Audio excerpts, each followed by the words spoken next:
सिद्धेभ्यः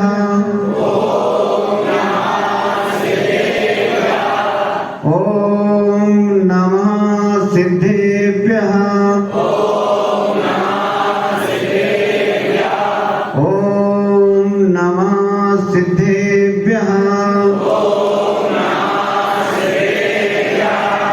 24 तीर्थं चारित्र चक्रवर्ती आचार्य श्री शांति सागर जी महाराज की षष्ठम पट्टाचार्य परम पूज्य आचार्य श्री अभिनंदन सागर जी महाराज की संत शिरोमणि परम पूज्य आचार्य श्री विद्यासागर जी महाराज की विद्या वाग्मी ज्ञान रत्नाकर परम पूज्य गुरुवर आचार्य श्री उदार साहब की उत्तम आर्यो धर्म की उपशांत सागर जी महाराज की जय। आपने सर्प देखा होगा। सर्प सांप जब चलता है तो तिरछा टेढ़ा मेढ़ा चलता है, सीधा नहीं चलता, तिरछा टेढ़ा कैसा चलता है? हाँ, लहराते हुए तिरछा टेढ़ा चलता है सांप। लेकिन उस सांप को जब भी अपने बिल में प्रवेश करना होता है तो उसे सीधा होना पड़ता है। बिल में जब भी प्रवेश करेगा तो उसको सीधा होना पड़ेगा, तब वो बिल में प्रवेश करता है। उसी प्रकार मनुष्य को भी जीवन में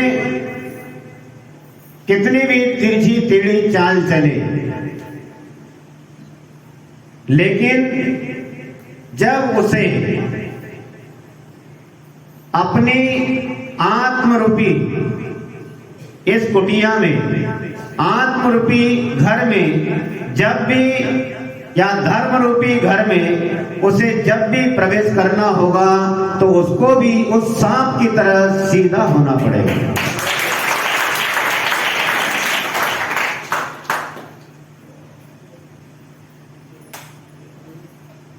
और सरल होना,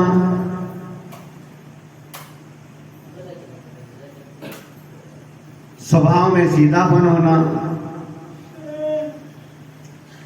है।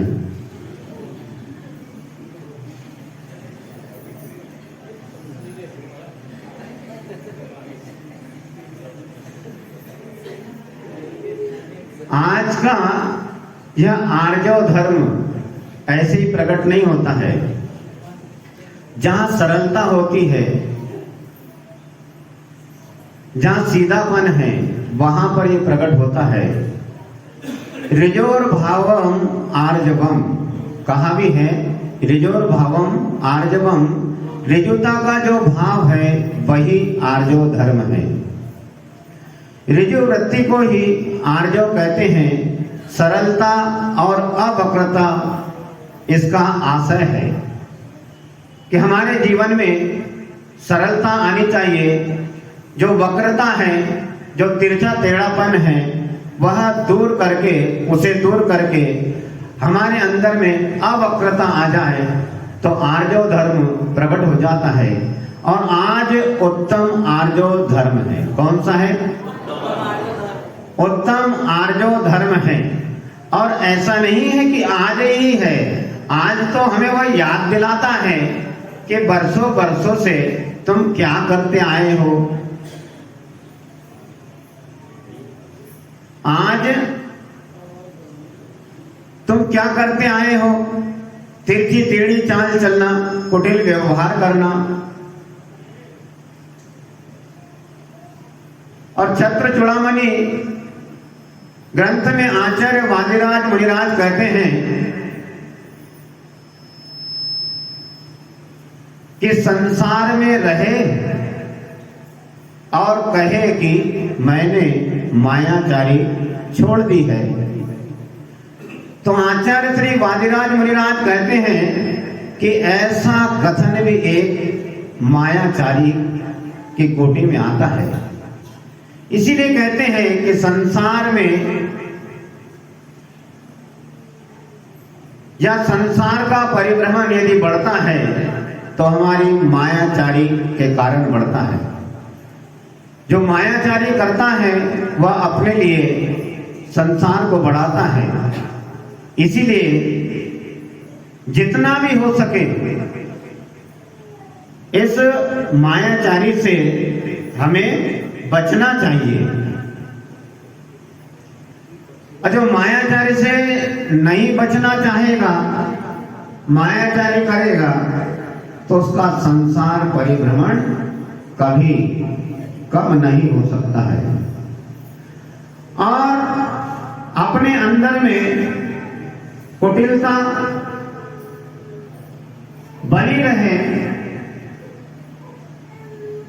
तो फिर हम आर्जव धर्म को कैसे समझेंगे? तो आर्जव धर्म को समझने के लिए हमें सरल होना पड़ेगा। और आज का जो धर्म है, और आज का क्या, आज जो धर्म का अर्थ ही होता है सरलता रखना। और धर्म तो सरल होता ही होता है, लेकिन संसारी प्राणी हर काम में सरलता का अनुभव करता है। जैसे धर्म सरल है उसी प्रकार हमें भी सरल होने की आवश्यकता है। लेकिन व्यक्ति को जैसे खाना पीना है बड़ी आराम से सरलता से खा पी लेता है, और यदि उसको विश्राम करना है, आराम करना है तो बड़ी आराम से कर लेता है। और संसार के काम काज करना है तो बड़ी सरलता से कर लेता है। लेकिन जब धर्म कार्य करने की आवश्यकता होती है तब उसे थोड़ी कठिनाई महसूस होती है। उदाहरण के लिए देखो, अभी आप यहाँ बैठे हैं और यदि कहीं महाराज ने अपना प्रवचन 10 बजे तक यदि खींच लिया तो आप लोग क्या करोगे?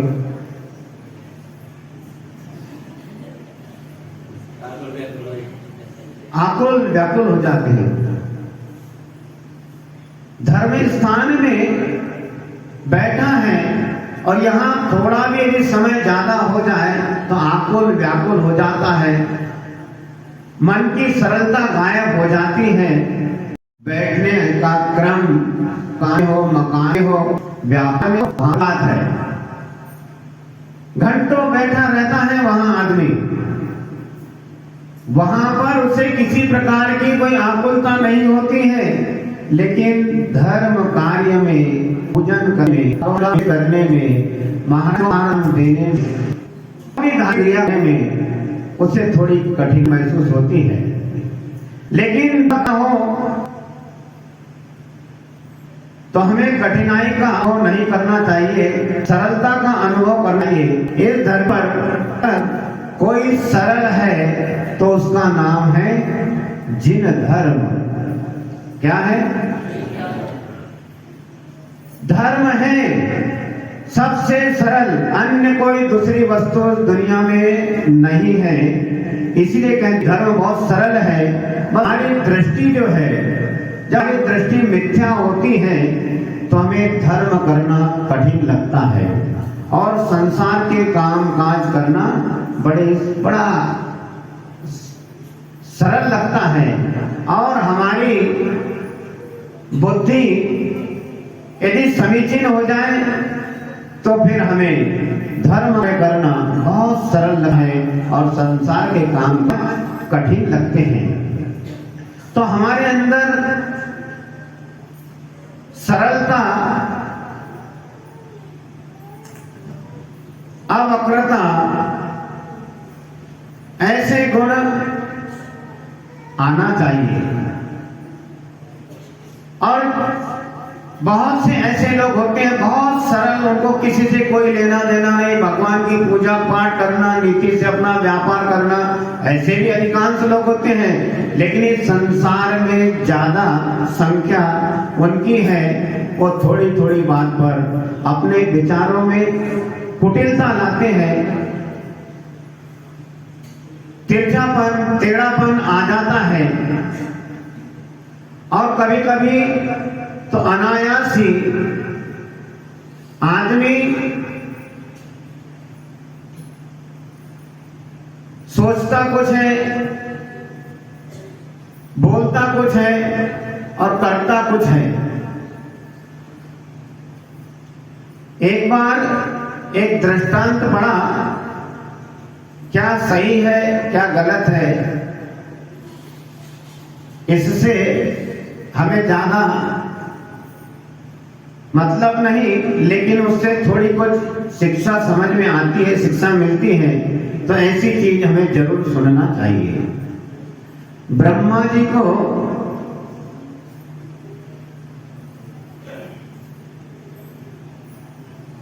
बहुत काम हो गए। कभी कभी व्यक्ति के पीछे काम बढ़ जाते हैं, तो ऐसे उनके पीछे भी थोड़ा कामकाज का भार बढ़ गया, तो उन्होंने सोचा क्यों ना एक ऑडिटर रख लिया जाए। ऑडिटर किसको कहते हैं? मुनीम, हाँ मुनीम को। तो ऑडिटर रख लिया जाए। तो ब्रह्मा जी ने एक ऑडिटर रख लिया और उससे कहा कि सुनो,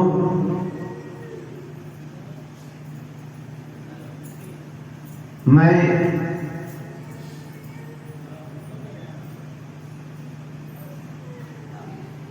जो भी वस्तु बनाऊं, जो भी प्राणी तैयार करूं, उसमें यदि कोई मिस्टेक हो, कोई गलती हो, तो मुझे संकेत कर देना। बोले जी। अब ब्रह्मा जी ने एक हाथी बनाया। अब हाथी बनाया, हाथी बन के तैयार। अब उस मुनीम से पूछा कि मुनीम जी, मैंने ये हाथी बनाया है, इसमें कोई मिस्टेक तो नहीं है, कोई गलती तो नहीं है? अब मुनीम जी यदि कोई मिस्टेक ना निकाले तो कैसे मुनीम जी? तो उन्होंने कहा, आपने हाथी बनाया, बहुत सुंदर बना, लेकिन इसकी सूंड जो है लंबी हो गई। अरे गलती हो गई। ठीक है, अब गलती हो गई, अब उसकी सूंड तो अब छोटी नहीं हो सकती, ना ही उसकी पूंछ बड़ी हो सकती है। अब बन गया सो बन गया। आप दूसरी बार एक ऊंट का निर्माण हुआ, ऊंट बनाया गया। फिर मुनीम जी से पूछा कि भाई इसमें कोई मिस्टेक तो नहीं है? तो बोले हाँ, इसमें भी मिस्टेक है।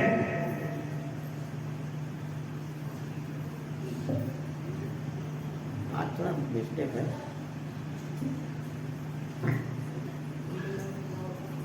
ऊंट बनाया, लेकिन इसकी जो कुबड़ है, ये कुबड़ नहीं होना थी। जो पीठ पे कुबड़ होती ना, तो कुबड़ बन गई। अब ब्रह्मा जी ने कहा कि देखो भाई, हमने हाथी बनाया, तुमने मिस्टेक निकाली। ऊंट बनाया, इसमें मिस्टेक निकाली। हमने आपको इसलिए नहीं रखा, हमने तो आपके लिए सहयोग के लिए रखा था, और आप हर किसी से मिस्टेक निकाल रहे हैं। बोले क्षमा चाहता हूं साहब। अब हाथी में मिस्टेक निकल गई, ऊंट में मिस्टेक निकल गई। अब उसके बाद में खबरदार, अब मैं एक प्राणी बना रहा हूं। एक बंदर बनाया। बंदर बन के तैयार। अब वो मुनीम से पूछते हैं भाई इसमें कोई मिस्टेक। अब वो घबराता है कि अब कैसे बताएं, लेकिन मुनीम भी मुनीम होता है। कहता है कि आपने बंदर तो बनाया लेकिन ये बड़ा चंचल प्राणी है फिर मिस्टेक निकाली। कोई बात नहीं, मामला यही शांत। बोले खबरदार, तुमने हाथी में गलती निकाली, तुमने ऊंट में गलती निकाली, तुमने बंदर में गलती निकाली। अब मैं सोच समझकर ऐसा एक प्राणी बनाता हूं कि जिसमें आपको मिस्टेक नहीं मिल सकती। ठीक है। आप ब्रह्मा जी ने एक आदमी बनाया, एक मनुष्य बनाया। फिर मुनीम जी को बुलाया कि आप भाई देखो इतना सुंदर आदमी बनाया है, इसमें कोई मिस्टेक है क्या? अब मुनीम तो मुनीम है,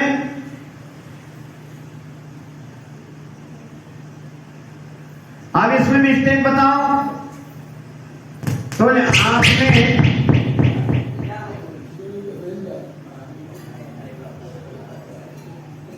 सुनो, आपने मनुष्य तो बनाया,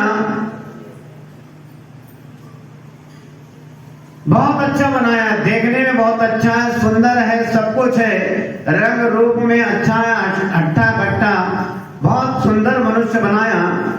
लेकिन इसमें एक मिस्टेक रह गई है। अरे इसमें और क्या मिस्टेक रह गई? इतना सुंदर बनाया, इसमें कोई मिस्टेक? बोले जी साहब इसमें भी एक मिस्टेक है। कौन सी मिस्टेक रह गई? बोले सर इसमें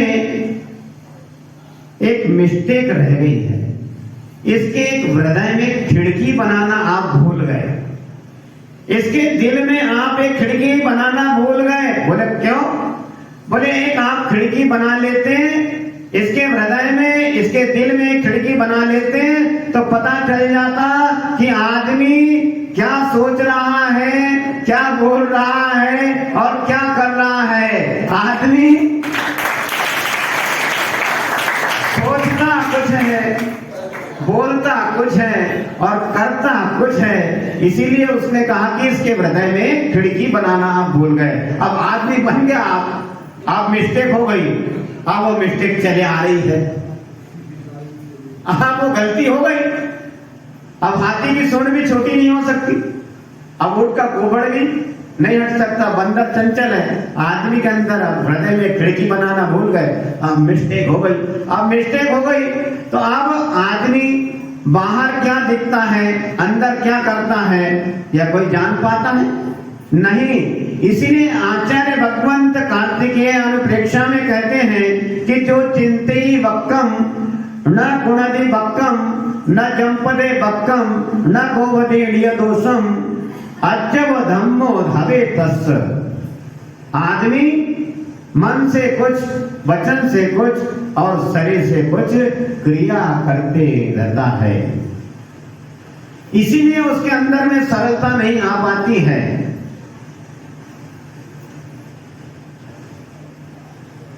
और जबकि आर्यो धर्म हमें सिखाता है कि सरलता व्यक्ति के अंदर जब तक नहीं आएगी तब तक उसके जीवन का विकास हो नहीं सकता। मायाचारी करते रहेगा, छल कपट करते रहेगा तो संसार से उसका कभी भी अंत नहीं हो सकता है। एक दुखी संसार में वह भ्रमण करते रहेगा, संसार परिभ्रमण उसका कभी कम नहीं हो सकता है। मायाचारी व्यक्ति, आज तक कोई मायाचारी मोक्ष गया क्या? आज तक नहीं गया। जिसको भी सच्चे सुख की प्राप्ति करना है, मोक्ष जाना है, तो मायाचारी छोड़ना होगा। छल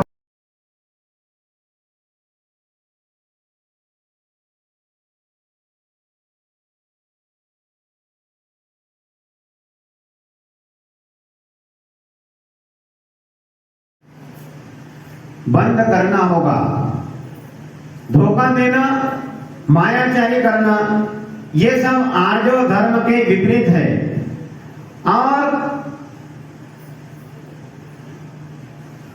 आचार्य उमा स्वामी महाराज तत्वार्थ सूत्र के 6वें अध्याय में 16वें सूत्र में कहते हैं कि मां तैरक यौनस्य, मां तैरक यौन जो करता है उसके लिए तिर्यंच आयु के आश्रव का कारण जाता है। अब तिर्यंच आयु का आश्रव आदमी करने से बच सकता है। कब बचेगा? जब मायाचारी, छल कपट, धोखाधड़ी करना बंद करेगा, तब बच सकता है।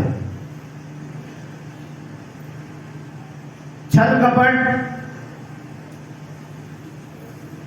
मायाचारी कैसे होती है, एक छोटा सा दृष्टांत हम सुनेंगे। एक पति पत्नी गांव में रहने वाले, छोटे से गांव में रहने वाले, ट्रेन का नाम सुना था, कभी ट्रेन देखी नहीं। उस पत्नी ने अब ट्रेन का सफर करना है, तो कहीं ट्रेन के सफर से उनको जाना हुआ, तो पति पत्नी ट्रेन में बैठे। अब ट्रेन के डिब्बे में बैठे, तो पत्नी ने कभी ट्रेन देखी नहीं थी, तो बैठने से पहले निहार रही है इंजन, डब्बा, लोग आ रहे जा रहे। अरे करती क्या है, चल बैठ, टाइम हो जाएगा। अरे रुको तो, अरे बैठ। अपाई लोगों को समझाना,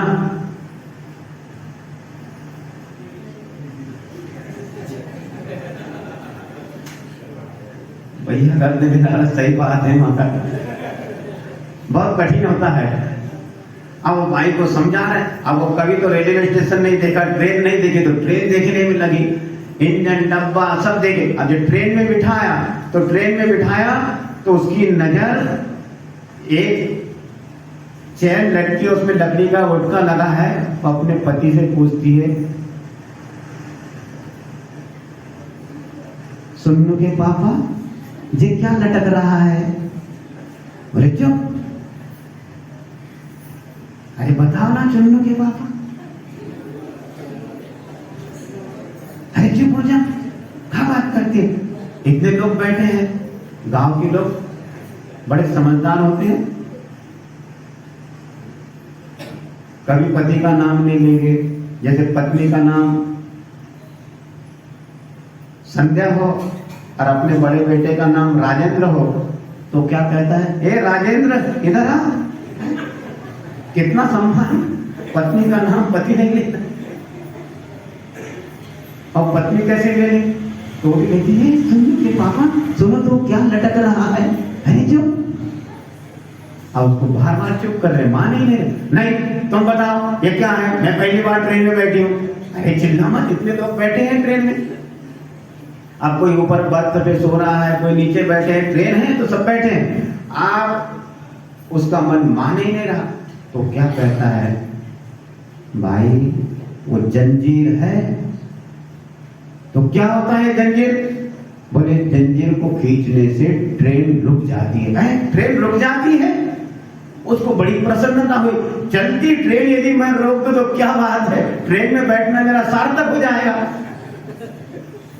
चलती ट्रेन रोक देना, तो उसको बस वो दिमाग में बैठ गई कि अब ये सुन्नू के पापा, अब ये मैं जंजीर तो खींच के रहूंगी। जो क्या करती है, पुलिस आ जाएगी। हाँ चुपचाप बैठ, नहीं मैं तो जंजीर खींच के रहूंगी। अरे क्या करती है भाई, पहली बार मुसीबत तेरे को नहीं लाता तो अच्छा है। तो भाई अब जंजीर, बोले जंजीर तो मैं खींचूंगी। अरे जंजीर नहीं खींचना, जंजीर खींचोगी ना तो जुर्माना लगता है, और जुर्माना नहीं दो तो जेल जाना पड़ेगा। है जेल जाना पड़ेगा। हाँ, जेल नहीं जाना तो फिर क्या करना, फिर दुखी। अरे जुर्माना तो हम दे देंगे। आपके जेब में, हम जब घर से निकले थे आपकी जेब में 500 की नोट बची है। बोले हाँ बची है मेरे जेब में, बस कितना जुर्माना लगेगा? अरे मेरी माँ, हे दुर्गा, मान जा। नहीं बता तो कितना जुर्माना लगेगा। अब उसको पढ़ते तो आता नहीं। पति ने पढ़ा, देख उसके ऊपर लिखा है जो भी जंजीर अनावश्यक खींचेगा उसको 500 रुपए जुर्माना लगेगा। अरे 500 तो आपके जेब में है ना? हाँ है, तो बस 500 रुपए जुर्माना दे देंगे हम तो, लेकिन जंजीर जरूर खींचेंगे। आप जीत पे अड़ गई। मान जा मेरी माँ, मत गड़बड़ कर। अब वो मानने को तैयार नहीं भाई, बोले जंजीर तो खींचूंगी। अब उसने आंव देखा ना तांव देखा, खड़ी हो रही। अब पति ने उसका हाथ पकड़ के झट फिर जाना, बैठ नीचे। जब कोई नहीं मानता तो थोड़ा कड़ा कर, बैठ नीचे। बैठ गई। फिर उसके दिमाग में वही बात घूम रही, अब क्या होगा। वो दिमाग लगाती है। पति को चिंता है कि 500 रुपए बेफिजूल में चले जाएंगे। तो पत्नी कहती है, उसको दिमाग में आया, देखो चुन्नू के पापा आपके पास 500 रुपए? हाँ है। तो चुपचाप बैठ, अब गड़बड़ ना कर। हाँ मैं तो बैठी हूं ना, चुपचाप बैठी हूं, मेरी बात सुनो। बोले क्या? बोले देखो अपने पास 500 रुपए है, तो जब अपने पास में जो पुलिस को रेलवे का अधिकारी टीटी जो भी वो आएगा तो 500 रुपए जुर्माना लगेगा। हाँ तो तेरा क्या कहना है? अरे सुनो तो, 500 जुर्माना लगेगा, वहां लिखा है, आपने पढ़ा? हाँ 500। तो हाँ एक काम करके हम 500 नहीं देंगे। अरे तो तेरा मन अभी जंजीर खींचने में लगा? हाँ जंजीर तो मैं खींचूंगी। अरे तो भाई सुनो, चुन्नू के पापा एक काम करते हैं, आपके पास 500 रुपए है, एक काम करो, अपन 500 नहीं देंगे, 250 रुपए दे देंगे जुर्माना, लेकिन जंजीर तो जरूर खींचेंगे। अरे मान जाने नहीं मान, कहाँ परेशानी पड़ गई। एक काम करो, चुन्नू के पापा 250 रुपए आप मेरे को दे दो और 250 आप रखो। हाँ ठीक है, लेकिन तो जंजीर मत खींचना। थोड़ी देर के लिए क्या कहते हैं? हाँ नहीं खींचूंगी। मायाचारी है। अब 250 रुपए वो भाई ने रख ली जेब में, अपने जहां भी रखे हो, कहीं यहाँ कहीं रख ली। अब 250 रुपए पति के पास और 250 रुपए पत्नी के पास। अब दोनों आराम से साइलेंट बढ़िया बैठे। अब पत्नी को फिर हिचकी आई, जंजीर को देखे हिचकी। अरे अब उसको तो खींचना ही है जंजीर को। अब उसने ठान लिया, कौन सुन रहा पत्नी की, होगा अपना काम तो बन गया ना। 250 बचे, पति भी खुश, अपना काम भी बन गए हैं। 250 में चैन खींच लिया, अपन तो समझौता कर लिया टीटी से। अब वो तो लगी, अब वो आखिर में मानी नहीं, झट से लपकी। अरे 250 रुपए तो जाएंगे, 250 पति के पास, 250 उसके पास। वो झट से खड़ी हुई और उसने जंजीर खींच दी। अब ट्रेन रुक गई। अब मुसीबत, हल्ला मच गया। ट्रेन क्यों रुकी? अब बराबर जिस डब्बे से ट्रेन को जंजीर खींची है वहां पर वो आ गए। रेलवे के अधिकारी टीटी, क्या बोलते हैं उसको? टीटी। वो आ गए। अब आ गए, किसने जंजीर खींची? आप भाई तो चुपचाप बैठी ऐसी। आप पास में अच्छा डाल लिया, साथ हाथ नीचे तक, भले पेट खुला हो उसका। आप घबराए, वो आदमी तो पानी हो गया। हे भगवान कैसे बनाया थे। पहले ट्रेन में बैठी और मुसीबत खड़ी कर दी। अब वो भी संकोच। अब दोनों, आप देखो छोटे से गांव के लोग, अब यहाँ पर बड़ा पति पत्नी का एक दूसरे का सम्मान। पति का मुंह अब नहीं देखना। पत्नी ने मुंह इधर घुमा दिया, साथ हाथ का पल्ला नीचे, पति बेचारा होता, दोनों जैसे कोई दुश्मनी हो गई। दोनों ऐसे बैठे। अब वो टीटी बोलता, जंजीर किसने खींची? जंजीर किसने खींची? बर्थ में एक आदमी लेटा था। अब वह जो लेटा हुआ आदमी वो इन दोनों पति पत्नी की पूरी हरकत सब सुन रहा था कि क्या क्या कर रहे हैं, क्या क्या बोल रहे हैं, 250-250 रुपए कैसे बांट रहे हैं। अब ये बैठे, अब टीटी आया वहां पर। अब आया तो सबसे पूछे रही, क्यों? कोई हमने नहीं की थी, हमने नहीं की थी। अब आया इनका नंबर, तो इसके पास में आई, ये बाई के पास में, झंझट किसने की थी बताओ? अब खींची तो उसने थी, तो क्या कहती है? हाँ हमने नहीं की थी, हमने नहीं की थी, हमने नहीं की थी। तो टीटी बोलता तो इतने घबरा क्यों रही? हाँ हमने नहीं की थी, हमने नहीं की थी। क्या मतलब? अरे ये क्या?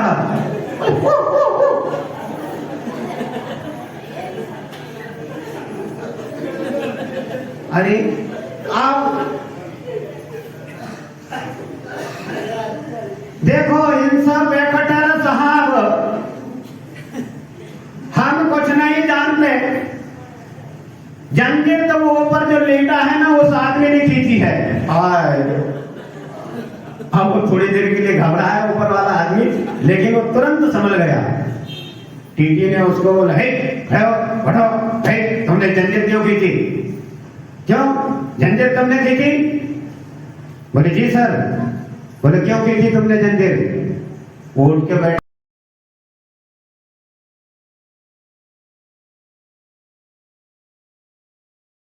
मजबूर हो गया था, मुझे जंजीर इसलिए खींचना पड़ी।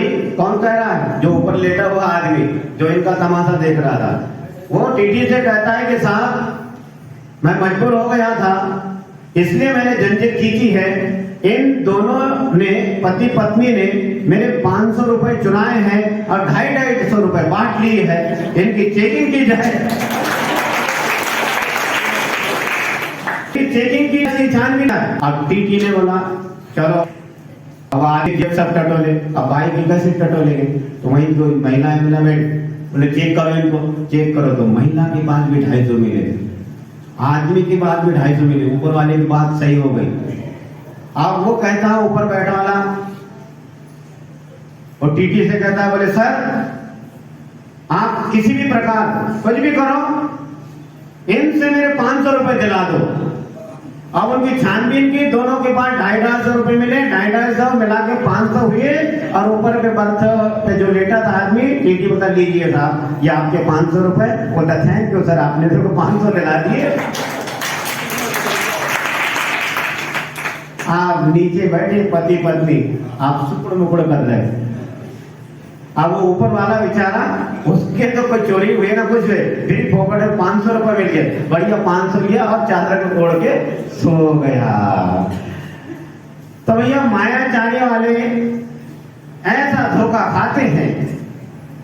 इसीलिए कहते हैं कि उत्तम आर्यो धर्म मनाने के लिए हम यहाँ पर बैठे हैं। तो उत्तम आर्यो धर्म ऐसे ही प्रकट नहीं होता है। हमें छल कपट मायाचारी ये सब कुछ छोड़ना होता है। और जो छल कपट मायाचारी छोड़ देता है तो उसके जीवन में उत्तम आर्यो धर्म आता है। इसीलिए हमें सर्प जब अपने बिल में प्रवेश करता है तो सीधा हो जाता है, बाहर जब चलता है तो तिरछा टेढ़ा लहराते हुए चलता है। और यदि हमें अपनी आत्मा के प्रति प्रेम है, लगाव है, हमारे धर्म के प्रति लगाव है, यदि हम अपना आत्म कल्याण करना चाहते हैं और यदि हम हमारे अंदर उत्तम आर्यो धर्म प्रकट करना चाहते हैं तो हमें तिरछी टेढ़ी चाल चलना, मायाचारी करना, छल कपट करना, धोखा देना, इसको थोड़ा सा सुधार करने की आवश्यकता है। एकदम से आप नहीं छोड़ सकते, तो धीरे धीरे तो इसको कम कर सकते हैं। तो फिर हमारे जीवन में उत्तम आर्यो धर्म प्रकट हो सकता है।